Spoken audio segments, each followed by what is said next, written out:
The Courage to be Disliked, written by Fumitake Koga and Ichiro Kishimi, is a dialogue between a youth and a philosopher, about Adler's psychology and popular philosophy. The philosophy we hear in most places is based often on Freud's ideas, which are quite popular even today. But Adler's ideas are not so popular, as they often clash with conventional views.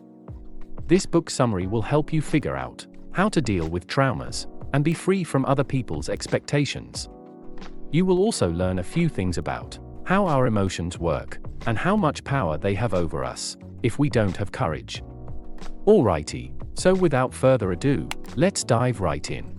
Lesson number 1. It takes courage to see the world without any filter. The world we live in seems so complex, doesn't it? But what if I tell you that it's simple? You won't believe me, right? After all, how could the world be a simple place with so many complexities? It's highly dynamic, and every time we turn on the news channel, we see so much drama that it feels chaotic. As a result, life feels so complicated. But if you look at it carefully, it's not the world that is complicated. It's actually the opposite. The world is simple. But human beings are complicated. So whatever we see, or indulge in, becomes complicated. Every person sees the world with a different filter. That's where complexities arise. It's hard to share your perspective with every other person.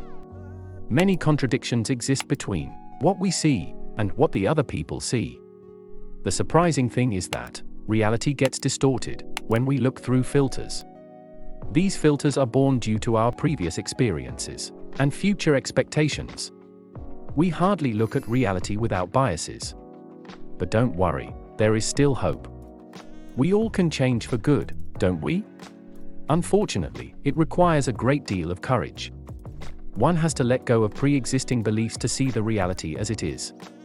When you avoid change and stick to your rigid beliefs, you stop yourself from attaining happiness.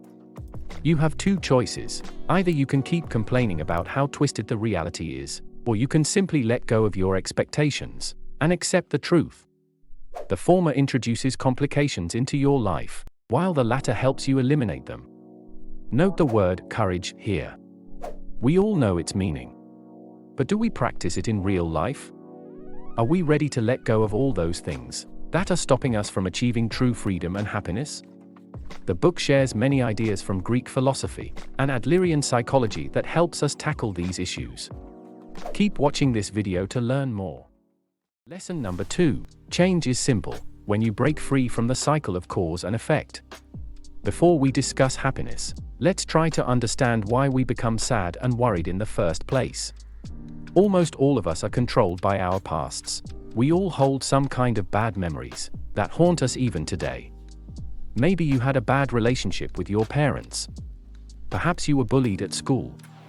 Maybe you were not good at your studies, and nobody believed in you. Maybe you grew up with no friends. It could be anything. The point is, there is always something in our memories that holds us back even today. Despite how much we discuss it, we can't find a way to eliminate them, right? Because if we could, we would have done that already. But Adlerian psychology argues that traumas don't exist. Adler said that we create those emotions to avoid the real issues. The book shares the story of a spoilt brat who wouldn't go out of his home because his parents abused him during his early teenage years. You might think that it's because his parents were abusive that the kid turned out to be like that. But that's not true according to Adler's psychology. His current situation was not a result of his past experiences. That's the fundamental idea behind Adler's psychology. Most people create their own unhappiness, and no bad experience can influence their future. In other words, one can always change his present. Your past can't control you. We can break the cycle of cause and effect using our will. The kid we talked about had a goal not to go outside, as he was not comfortable with others. And he was using his bad experiences as an excuse to avoid any uncomfortable situation. You can also say that the kid didn't have the guts to face the unknown. Every time he thought about going outside, he lied to himself and thought about how his parents abused him in the past. The key to fighting any kind of trauma is to see how we are hiding behind our bad memories and avoiding reality. Remember that change is simple. It is us who make it complicated. Lesson number 3. Anger is a tool that people use to take revenge. Anger. We all know it, don't we? As soon as we get angry, there is no controlling us. That sudden burst of energy is uncontrollable, right? Wrong. Adler argued that emotions don't have the power to control us. Instead, we can resist them. Then why do we speak as if all emotions are out there to get us? The thing is, we all have goals that we want to achieve. For instance, what if a waiter spills the tea on your shirt? What would you do in that case? Most people, who believe that they can't control their anger, would suddenly start shouting at that person, and then justify that their anger took them over. But this is not true. They wanted to let out their frustration, and cool it down, by shouting at the person who made the mistake. Instead, they could let go of their momentary anger, and say, it could happen with anyone else. This doesn't mean that emotions have no power. They are powerful indeed. But they are not above us. We can resist our emotions, and choose whether to act based on them or not. Anger can be helpful too. But unfortunately, most people sought to take revenge in the name of anger. Remember that you are a human being. You are not a powerless stone that anybody can toss around. You have the power to choose what meaning you assign to your emotions. Lesson number 4. All problems are interpersonal relationship problems, according to Adler's psychology. What if the world didn't have any problems? It'd be amazing, right? But it's impossible. The reason is, for such a condition to be true, there should be only one human being in the universe. Yes, if you were all alone, there would be no problems. You wouldn't need to compete with anyone. You would be the ruler of the universe. There would be no spouse to fight with, or no kids to take care of. There would be no rules to follow. But as soon as there is more than one individual, problems arise. And realistically, that is not going to happen anyway. The key idea here is that all problems are, one way or the other, interpersonal relationship problems. This includes two things: your relationship with yourself, and your relationship with others. If either one of these is not correct, you are bound to get complications in your life. If you see every other person as your competition, you will always keep struggling, and will never be able to build great interpersonal relationships. The very first step here is to figure out your identity. How do you see yourself? If you see yourself above others, you will have a superiority complex. On the other hand, you will have an inferiority complex if you see everyone else above yourself. Both are not good if you want to have happiness in your life. Lesson number 5. Inferiority complex is an excuse for not taking responsibility. First of all, both inferiority and superiority complexes are normal. If you have any one of them, don't feel guilty about it. Everybody has those feelings. It's a part of being a human. The problem is, most people don't know how to manage them properly. If you feel inferior to someone, it only means that a part of you wants you to grow. It boils down to your viewpoint. If you keep feeling inferior, and use it as an excuse, you won't be able to grow. But if you use it as a stimulant for growth, you will outclass your present self. The philosopher in the book explains that it's healthy, as long as you compare yourself with your ideal self. But as soon as you start comparing yourself with every second person, you would fall into one of those complexes, which is not healthy at all. It takes away your happiness. Remember that, since you are a human being, your fundamental responsibility is to reach your highest potential. To become your ideal self. To become the person you always wanted to be when you were a kid.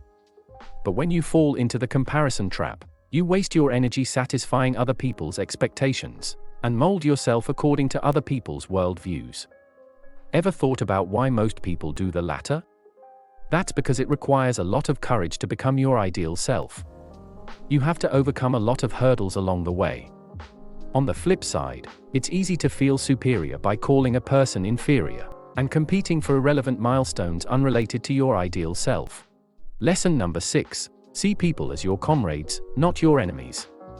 This comparison mindset needs to change. because it makes you feel as if every other person is your enemy. You can't focus on self-growth when you have your mind filled with jealousy. The trick here is to shift your mindset from win-lose to win-win. This is the same idea that Stephen Covey discussed in his book, The 7 Habits of Highly Effective People. What's the point of winning if only you win and everybody else around you loses? With who will you share your victory then? Sadly, most people live as if they are running a race. But in reality, we all have to race with ourselves, without competing with others. This would help you get free of worries, and every milestone you will achieve would give you immense happiness. The reality is that, even if you don't compete with anyone, other people will find ways to compete with you. You will find many people who would hold a grudge against you for random reasons. You might even want to take revenge. But beware, don't fall into that trap. Revenge is only going to make things worse. You can make wise choices. You can always resist your emotions and think properly. Lesson number 7. Have the courage to be disliked if you want absolute freedom from other people's judgments. Absolute freedom comes when you can live your life based on your terms, free from other people's expectations. But often, when we discuss interpersonal relationships, there is a conflict between the expectations. You might find your close friends or relatives disliking you if you don't do what they expect of you. Even if you try to satisfy everybody else, you will have to sacrifice your own choices. And unfortunately, even then, you might have a few left who won't be satisfied. So what should one do in such a complicated situation? The solution here is: draw or define a boundary between you and the other person. If the other person has unrealistic expectations from you, you don't have to change yourself. That's not your task. You can't control what other people think anyway.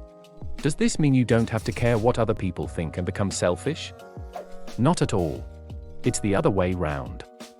If someone is trying to manipulate you through his expectations or emotional drama, that is selfish. Keep in mind that the other person can only manipulate you if you don't have control over your emotions.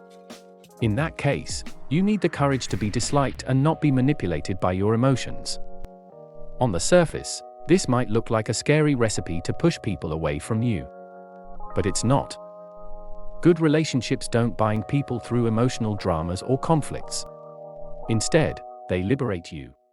By the way, if you love learning by reading books, I highly recommend you visit WizBuskOut.com and sign up for my weekly newsletter to stay updated and get access to 100+ detailed book summaries on business, finance, and personal growth. Lesson number 8. To have a true sense of your worth, contribute to the community. Do you know why some people have inflated egos? That's because they have an inferiority complex. The root cause of the inferiority complex is not knowing one's self-worth.